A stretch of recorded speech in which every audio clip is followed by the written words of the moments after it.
Weekend. Here we go, baby.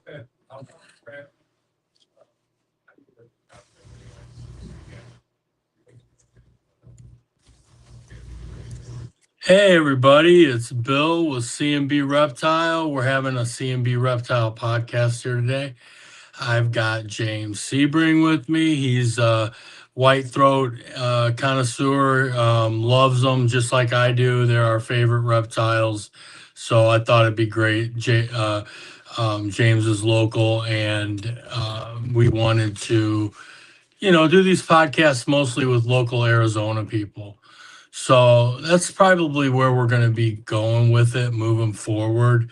Like I said, this episode is about white-throated monitors, which just happen to be my favorite species. So I'm very passionate about them. I have 4, raising from a baby to 2 adults.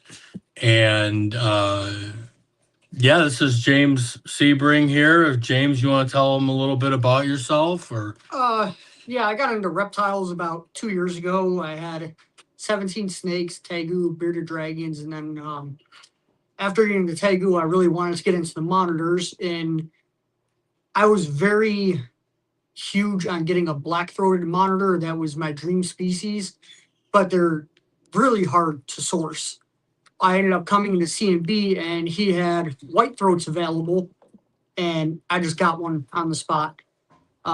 I did end up getting a black throat later on, but getting that white throat has been the greatest thing ever. Wasn't something was supposed to happen, but I'm super glad it did. Raising him from a baby has been the greatest experience. So I can understand why Bill is so passionate about his white throats, and I've kind of gone down that same path with them. Yeah, so the white throats that I got the 2 that I have around a year and a half old. The first 2 I got. Then the second one I got recently, which was a rescue. She's about 2.5 years old. And then I have a baby born April 9th that I'm raising up. So basically, I have, the baby could be a male, but it's looking female. So pretty much I have a 1.3 with my white-throated monitors right now. There's a lot of things that I want to talk about today regarding the white throats. I want to talk about their temperaments. I want to talk about their care. And I also want to talk about several other special things about these monitors that have blown me away since I've been into them. So also we have here Dana. She'll be helping us out with some monitors, and she has stuff to offer. She's been through this whole experience with me, and she loves the white throats as well. So we've got a real camaraderie of white throat lovers here today. But Dana, you want to tell them a little bit about yourself and a little bit about how you feel about the white throats? Yeah, so I'm Dana. I'm Bill's wife. I wasn't too keen on the idea when Bill first started getting into them because they are big lizard, and along with big meat-eating lizards is a big feeding bill. But since we are shop owners and we can get this stuff basically at cost, I opened up to it a little bit. Of course, it was a little scary in the beginning because they're monitors, they have sharp teeth, they have sharp claws. Can we provide them everything that they need so they can be healthy and happy? And then I really started to fall in love with them because they're just such a cool, slow moving species, but I like to refer to them as like the English bulldog of lizards. Right. So that's how I came about coming into them and my learning to really enjoy them and their personalities and all of that. So first of all, guys, when you get one, if you get a baby, they tend to be tail whippy, bitey, honestly, for about a year. And something just clicks in them close to that time, and they just submit to you fully in trust. So once you get that, it is the most wonderful experience to have these monitors just trust you. And I've noticed And I think you've noticed a lot of the monitor communication with us comes through their eyes. Yeah. You can really tell what they're thinking, what they're feeling, what mood they're in, if they're excited, and they could be mad. Mine get moody once in a while. And that's when you just kind of leave them alone at that point. Well, that's usually when you want to mess with them the most. And then you see it in their eyes that they're not having it because their pupils go into pinpoints and they'll give you a little huff or sometimes even a big huff. And then you're just like, okay, let's back away and give them their space and we'll try this again tomorrow. But they're absolutely fantastic in the sense that the tameability of them. I want to talk a little bit about how tame mine are. I can literally, except for the little baby, the rescue's a little more challenging. Not anybody can pick her up. I've been the one working with her, but she's really come around a lot and she's working with me well. Vern and Veronica, the great big ones, we'll show you here in a second. They are absolute dreamboats. They are just puppy dogs in your arms. They're once, like I said, once that something clicks in them and they trust you, that's it. It's over, man. They're yours. And pretty much after that point, you can pull them up, you can drag them, you don't want to drag them, but you can pick them up and put them on your shoulder. You can feed them with tongs. If they see you, they'll come up to you. So personality wise, I've found it to be one of the greatest monitors. She had mentioned that the Asian or that the black throat or the white throats are like the bulldogs. Well, with the Asian water monitors, and I have one of those as well, the Asian water monitors would be considered, if you were trying to compare them to dogs, like your Doberman, your pit bull, more alert, more active, more, they even, not that they are smarter necessarily, I don't think we know that, but they're just more methodical and slower than the Asians. The Asians are a little bit of a different animal. They always have an agenda. And then another thing to bring up is you don't need all that water when you've got The white throats, they don't need all that water. you just give them a dog bowl. They're low humidity animals. They're from Africa, southern part of Africa, in arid places. So I just spray mine down here in the shop a couple times a week, and that seems to do it. They've been healthy I've had mine going on 5 years now, and they've done fantastic for me. So I've kind of kept that same regimen. James, how do you keep yours? Well, I just recently started housing my two together, but I keep them in, pretty big enclosure. They have their water bowls and I give them misting every couple days. This is our little white-throated monitor, Vendetta. She's a little sweetheart. She can be huffy and puffy in the cage, but she's a good girl. She's going to turn out just fine. But this is one of our white throats. This is a personal. Like I said, her name is Vendetta. She's a suspected female. I can't have another male with my male together. So, yeah, fantastic animals. They're fun when they're young, but they really get exciting when they get to age. Once they get about their first year, I find that they're just wonderful animals. Another great thing about them is that they can be litter box trained. Mine are litter box trained. They literally come out of their enclosures because they get a lot of free roam and a lot of leeway to roam around the shop here. And they will literally get up, go to the litter box, go to the bathroom, and go right back to their cage like a cat would or something. It's a big benefit. You don't have to clean up waste everywhere. It's pretty much in the litter box. And how you do that is they'll decide where they want to go, where they want to use the restroom. So once they start going, they go in that same spot all the time. All you have to do is put a litter box with like some Repti-Chip Aspen in there, and they will go ahead and use that box because it's where they smell that they went before. Once they use the box, they get it. You can move the box a little bit, they'll still use it.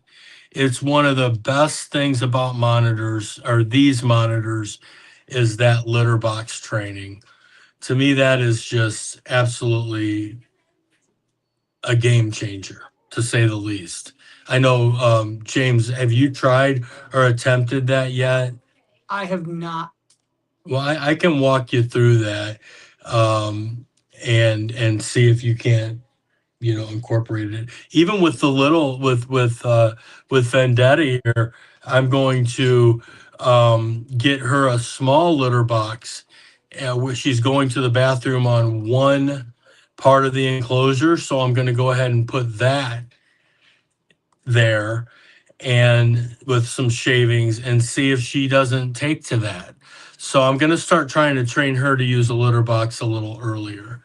My one that was a rescue, she doesn't use one. She picked a spot to go, but we have to put puppy pads down in that spot, unfortunately. So it's not 100%. It's not foolproof, but it is a big benefit, and I found it to work extremely well. So that's just another feather in the cap of owning a white-throated monitor. I think when you go to select one, you're going to find that the ones that are available are going to be captive bred. You can expect to pay anywhere from $5 to $6.50 for one, for a baby. The adults are more. But it's worth every penny. Trust me, it's not that astronomical of a price for a good reptile. And I think it's a fair price. What do you think? I think so. And I think also with that, do your research. Definitely make sure you're getting it from a quality breeder, because that can either make or break your experience with any reptile as it comes, but especially with, if it's a species that you really want, I think you should definitely make sure you're getting it from a reputable breeder, that you're getting a good, healthy animal, because it makes all the difference. And if you want to just get one and you don't want to go through all that, go to Robert Ballin. He's Bully Destroyer 1 on Instagram, and he's also Farmhouse Reptiles on Instagram. He produces the most variety of monitors of anybody I know. He's been my complete mentor on white throats. He has white throats. He socializes them. Man, they basically come tame. So if you're looking for a white throat, he's got some on deck. They're either hatching now. Have they hatched yet? I don't think so. No, just lace monitors right now. But the white throats will be coming soon. And if you wanted to talk with Robert about that, I would suggest hitting him up on IG. He's definitely the best monitor guy that I have, and very, very respectful and willing to help out. So big shout out to Robert. Love you, man. You've done so much for me in my education on these animals, and I can't thank you enough. So I'd like to touch on that. The white throat monitor that I have, I got here at CnB Reptile. It was my first monitor ever, and it was produced by Farmhouse Reptiles, Robert. So in the beginning, I did have a lot of questions and about care, temperament, all that. He is the biggest help, friendliest guy ever, and you won't just get a reptile from them. You'll get experience, knowledge, everything. They're just absolutely fantastic to work with. You don't just get a reptile and figure it out on your own. You get a lot more than that. And along with having Robert walk you through things and being great at answering questions, and it's great to have a guy like that in your back pocket because there's not a lot of information on the internet about white-throated monitors. Let's get into some of these monitors. You guys want to see some nice monitors? I showed you our Vendetta, and she's a little baby, but she's a little squirrely. That's why I got her in here. She won't stay up here. I think Dina's You guys- most accessible. Let's look at James. Now, James doesn't have two white throats. He's got a white throat and a black throat. So this might be a good time to kind of bring them out, and you can see the differences between the two animals. The size difference. They're both what, a year old? Dino was born in August of 2024. Okay. Gemma in April of 2025. Okay, so Dino's older. The black throats are just much bigger. Massive. Yeah, the thing about the black throat is sometimes they come with a little bit more of an attitude that can be curbed, but they do come that way with a little more. So this is Dino, almost This is 2. Dino. He's almost 2. This is a white-throated monitor. How old is Dino? Yeah, let's Pass him off let's to get him. Let's get him on the camera here. Marshall. No, Marsh? So this is Dino. Look how docile he is, Marshall. how comfortable he is with James holding him. Of course, James is his owner, but he raised him from an itty bitty hatchling, and it's been a real success for him. He's done very well with this animal. he is absolutely great. I work long shifts at my job, so I love to, when I get off work, pull him out of the cage, lay him down on me, and he'll take a nap with me for 2-3 hours without any issues. If you touch anywhere on him, he's just like an absolute puppy dog.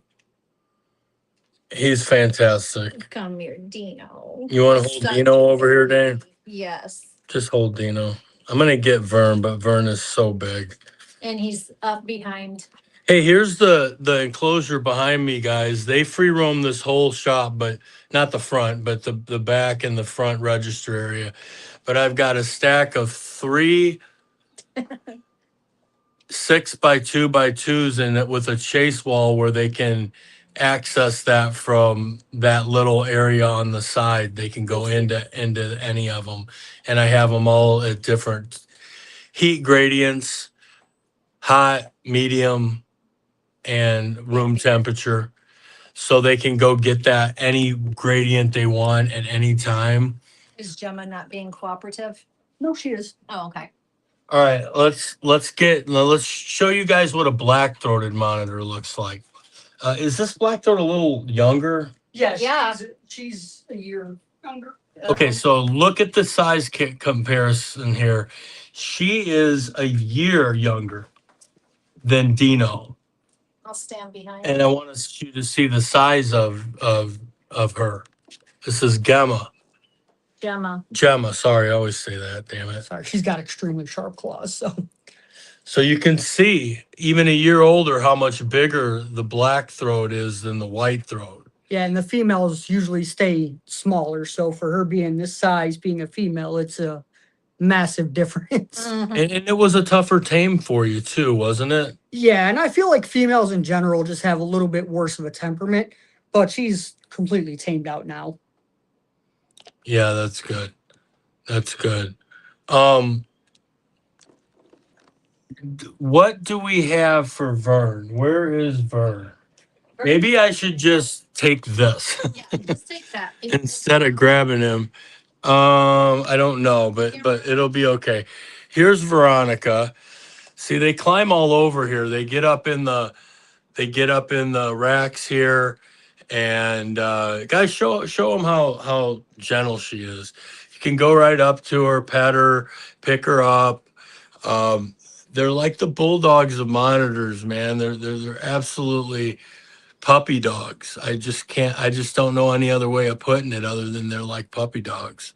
The greatest thing too is you get that nice smell of maple syrup. Yes. You Yeah. don't get that from anything else. Where did Vern go? Vern, you're being uncooperative. Okay, we got Vern back here.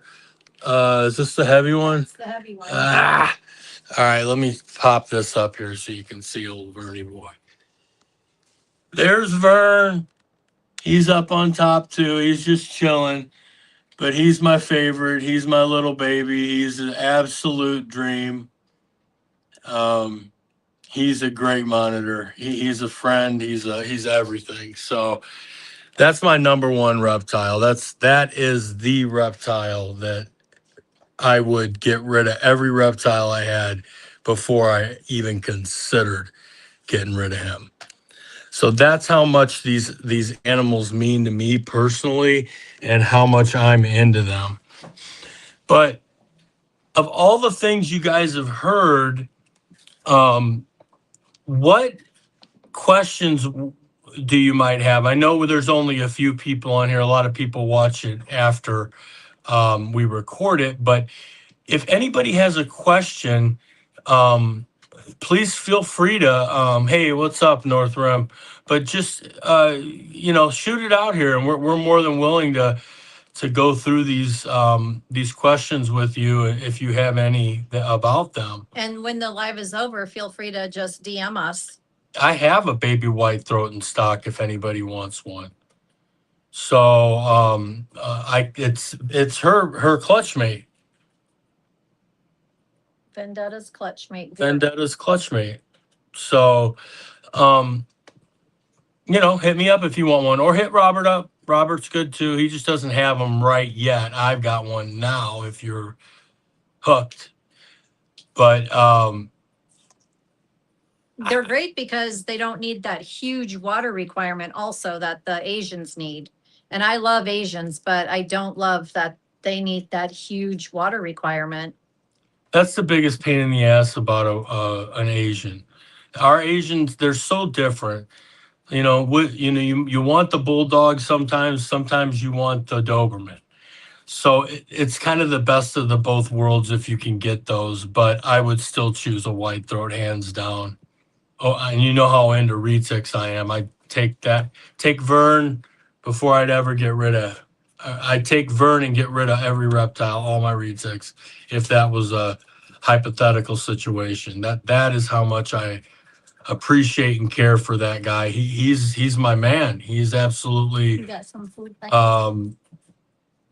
My partner. I mean, he's just a great animal. So that's basically temperament wise. I want to touch on something regarding caging. You saw this caging. Let's talk about caging and let's talk about diet. Okay. With the white throats, they basically thrive the best in the most area you can put them in.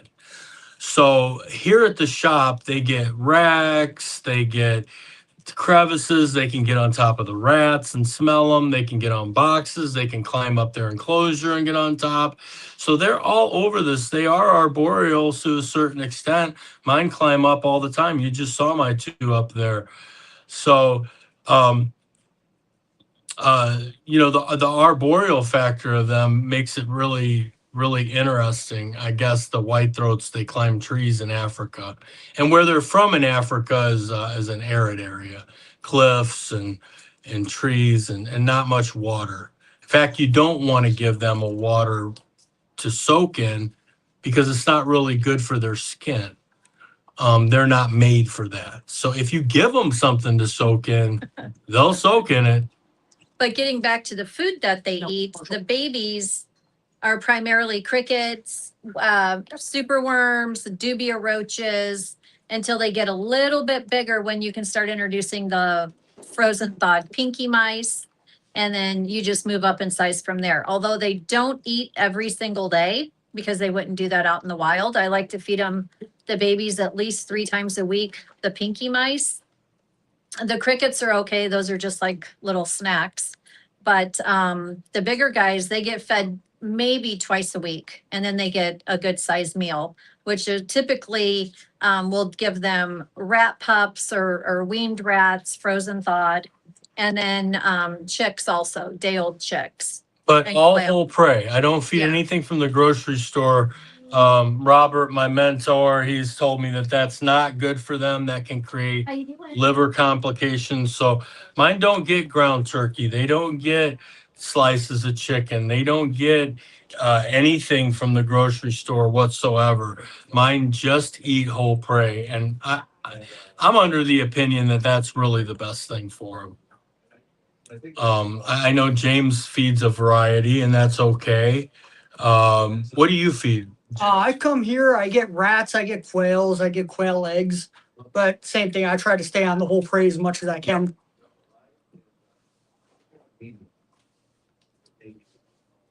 So yeah, back to caging. You're gonna need a huge area for these guys. You're gonna need a big enclosure for them to go into and get their heat, and then give them a big area to roam in. I mean, literally, if you're gonna get one, get a pair. They're communal, which is also beautiful. As long as I have one male and 3 females, they're all gonna get along fine, or for the most part. Which is also kind of funny when they don't get along.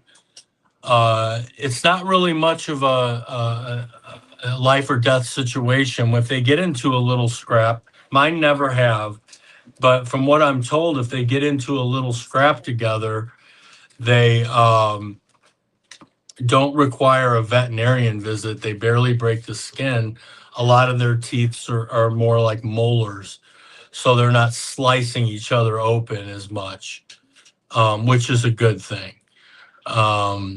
So if you ever had an alpha female that possibly wanted to challenge the male, you might experience something.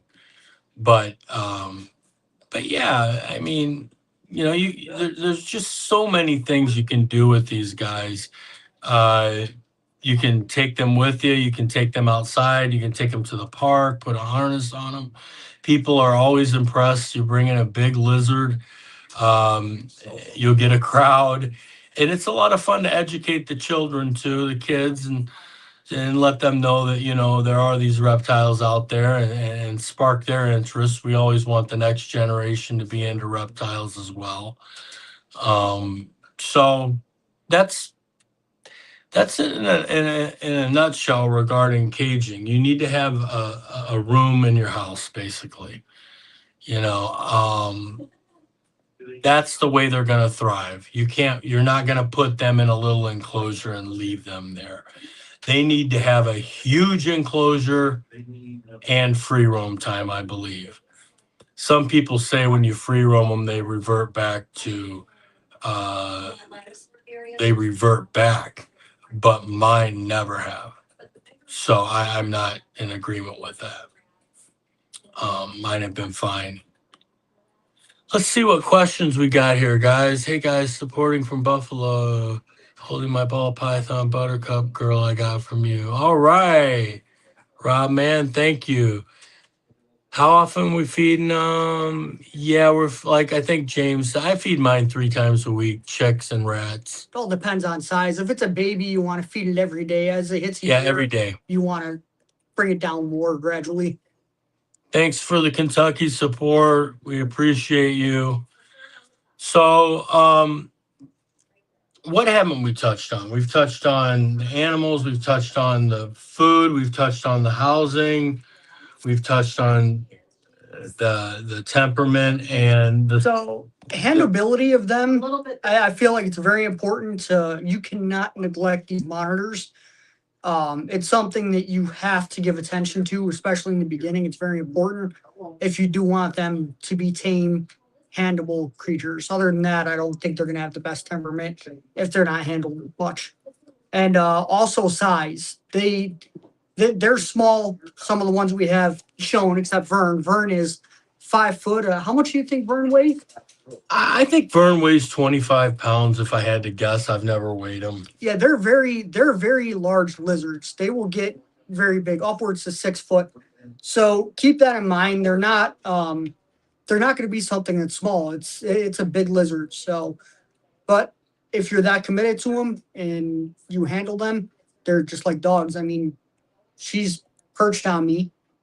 and she's perfectly fine. Dana has the other white throat, and he's completely tame. The other ones are up on the rack. They're very rewarding animals, like very. They're like dogs. That's the only way I can put them. Oh, exactly. Look at him. Yeah. So,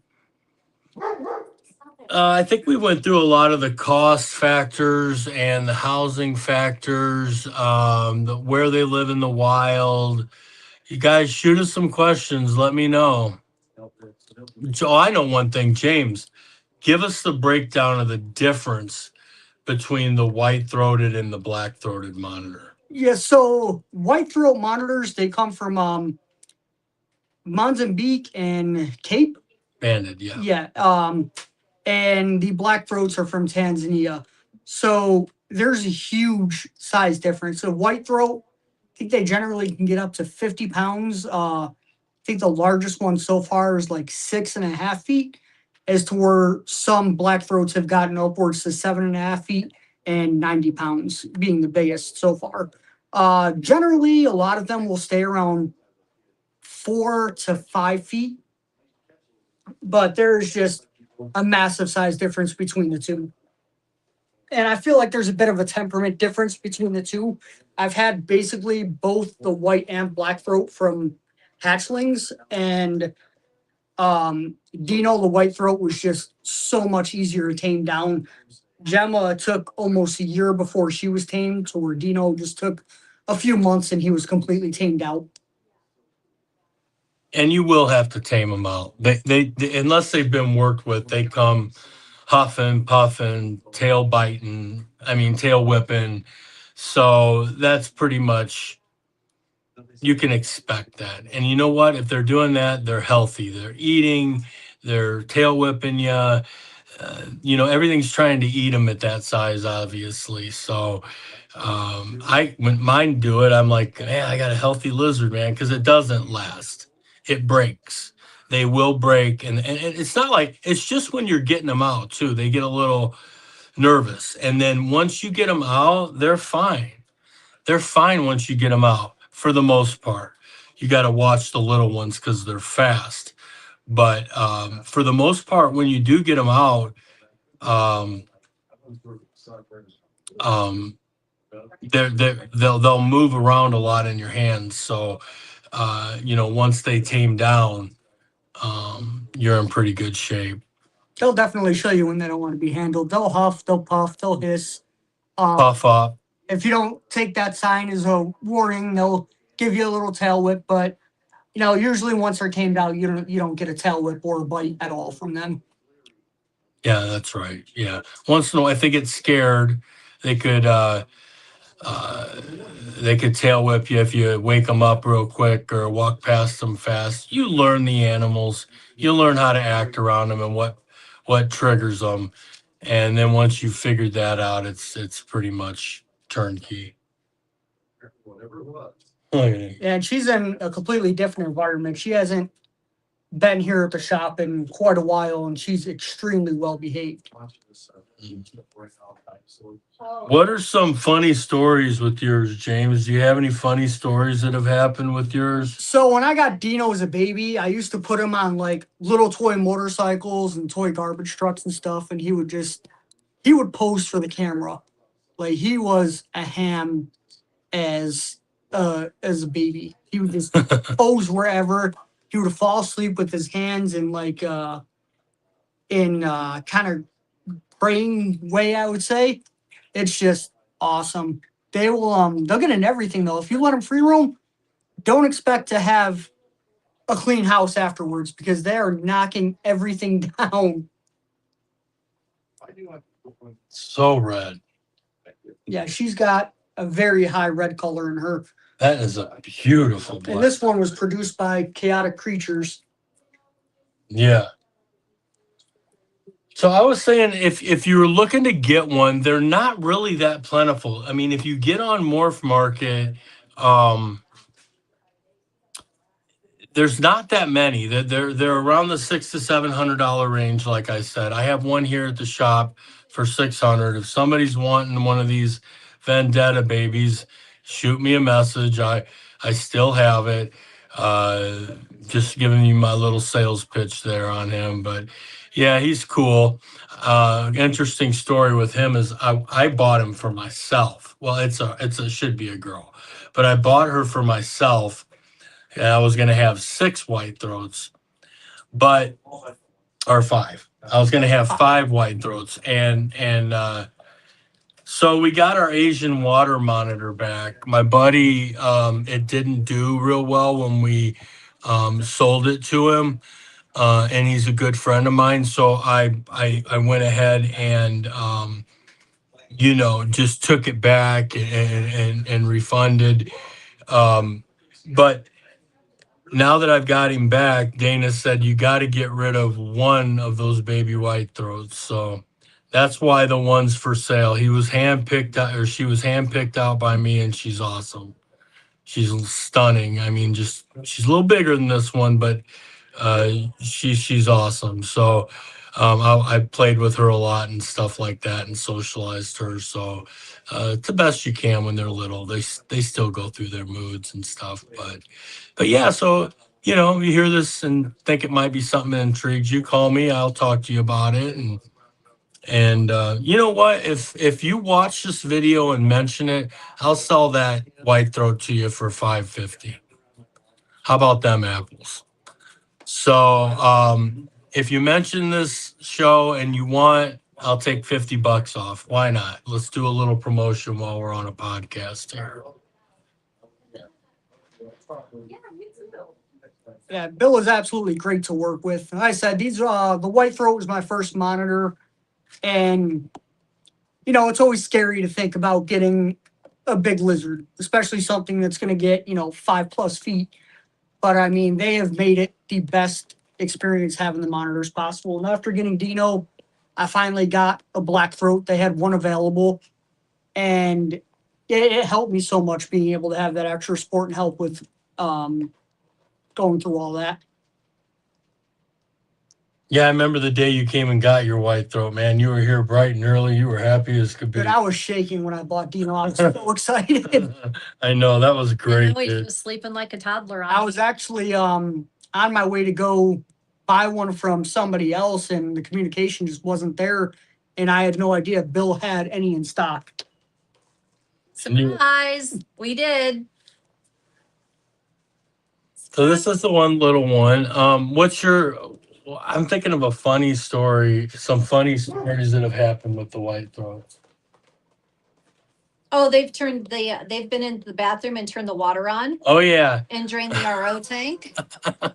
Yeah, they got into the bathroom, got up on the sink, and turned the damn. They drained our RO water system. It was great, but they've done stuff like They knock that. stuff over. They're all funny. the time. I mean, they're smart. They're humorous. They'll crack you up. When they're juveniles, when they're littler, not super little, but when they get to about a year, they'll be walking around. They'll come up on your leg. They'll climb up on you. They want to be with you. They've released all your bugs too. Yeah. So yeah, that's basically in a nutshell. The downside is the nails. Yes. Okay, let's Gotta talk clip their about. nails. Yeah, let's talk about that. You got to clip their nails because their nails get really sharp, and you don't want to deal with that. But once you get that down, it's just another task. They usually take it pretty good. Once they're tamed, they'll let you clip their nails. But if you watch Clint, he said it best. You could tell when somebody has a monitor because they look like they got other things wrong with them. You'll have cuts everywhere, all over. All over your body, all over your arms. Midnight, the Asian water monitor yesterday was climbing up the side of my face. I've got a huge hole on my temple from his nail. So it's not fun. Quit, Marsh. Dino doesn't want to play. They're good with dogs. My big Doberman comes up to my white throats and like puts his nose on them, and they just look at him like, Dude, just leave me alone. just stop. And they keep going along their way. So they're good with dogs too. I mean, it's that's why I had this episode, because I just wanted to express how many benefits there are to having this monitor over other monitors. All monitors are great. I love all monitors, but to reiterate those points, they don't need the high humidity. They don't need a water feature. They're litter box trained. They are extremely social and pretty much tameable. I mean, after a certain amount of time, they're all tame. Stop. You know, so and they're just wonderful. I mean, I just love them. They're just the best monitor you can get. And they will bond also. If you have a male and female, they will end up bonding to each other. And if you have, they'll bond to their owners. Like when when he knows when I have him, and he knows when James has him. Yeah, that's why. Like right when he comes in, like not now, he's been passed around, but like when James comes in with them, he'll say, "Here, Bill, take him," and I'll take him, and he'll be squirming all over, trying to get off me, and then he wants James, and then as soon as he gets on James, he's all good. Like he's wanting him now, I think. Talk about cohabbing. So What you're doing, and I know it's a bit controversial, and that's okay. yeah, so people in the monitor community generally don't like cohabbing, especially two different subspecies. But I've been working on this for a while. For probably 6 months, I've tried on and off introducing these two to each other, trying to prepare them to cohab, which I did not think was going to be possible in the beginning. But now I do have them cohabbed, housed together, and they thrive. They look for each other. They'll go to sleep with their arms around each other. I didn't think it would get to that level, but it ended up working out. They share an enclosure now. I have a huge enclosure in the home for them. And I post them pretty regularly. I mean, aren't they wonderful, guys? Just look, everybody's got one. Oh, you don't? Hi, Gemma. You want to take her? If she wants to come over here, I'll take her. She's just exploring you right now. Nope. She's like, is that a snack? Is Vendetta a snack? He's looking for one. She is. So, in all those things that are positive about them, that is really, I mean, can you guys think of anything negative about them? I mean, as far as what they are, monitors, is there any cons to having one other than the enclosure costs, the size, and the food bill? The poop smell. Oh my God, these things. The turds are the worst. He's trying to get over there. I don't want Marshall to get him. I'm going to grab him. Yeah, I'm going to put them back. Especially her nails are just brutal. You need to get that one a nail clip. I clipped her nail like 2 days ago. Oh, shit. Yeah, and they're still they grow. Come on, girl, let's get you. So, yeah, guys, that's basically it. These podcasts that we're going to do for CnB Reptile are going to be shorter. They're going to be around 45 minutes to an hour. A lot of times they'll just be the rundown of what happened here at CnB during the week. We're going to spotlight some animals. Next week I'm doing my retics. That will be from my house. I'll go through my whole collection and you guys can check all that out and see what I work with.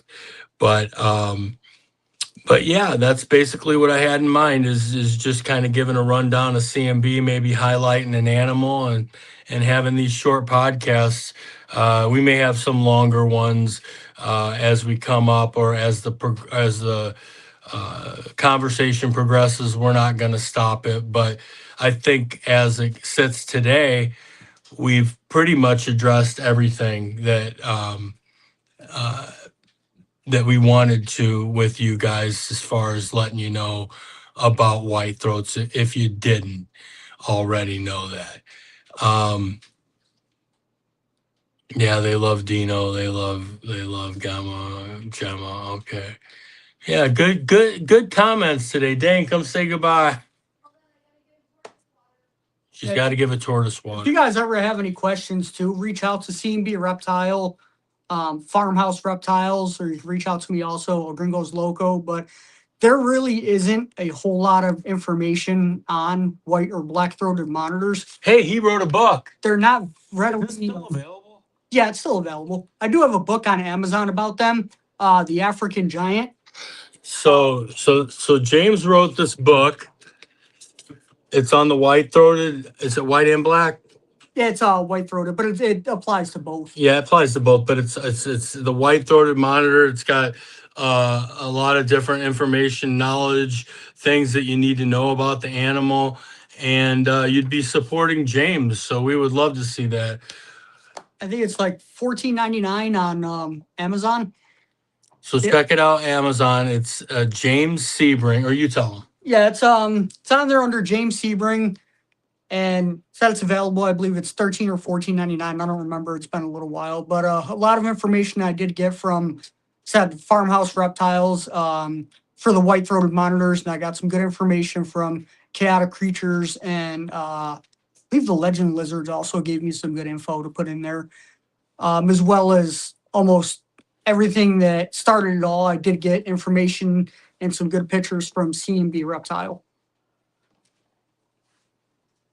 How you doing?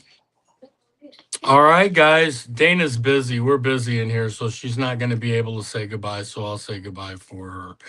But appreciate you guys joining us today, and tune in next week. We're going to have retics, so we'll have that discussion as well. Appreciate all you guys, the comments, joining in, supporting, subscribe, share, like. We want to grow this CnB format as best that we can. And yeah, see you next week, guys. Thanks, James, for coming on. Thanks, Dana, for all your input on them. And we're out of here. Thanks, guys.